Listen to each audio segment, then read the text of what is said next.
If you find yourself hesitating to stand up, speak out, and assume a leadership role in your organization, or if you feel like you're failing to reach, transform, and inspire your work colleagues in either real or virtual space, you may lack the executive presence that you need to achieve your career goals and objectives. You may lack stage presence.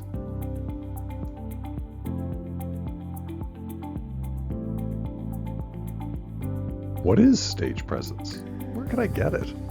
How can I use stage presence as an executive to achieve my goals and objectives? Well, professional actors know a thing or two about stage presence and the basic principles of live performance that determine the influence and effectiveness we can have in our public engagements with staff, colleagues, and senior management in the workplace. So let's find out how it's done. Please join us at the Studio Acting Conservatory in Washington, D.C. on April 9th and 10th.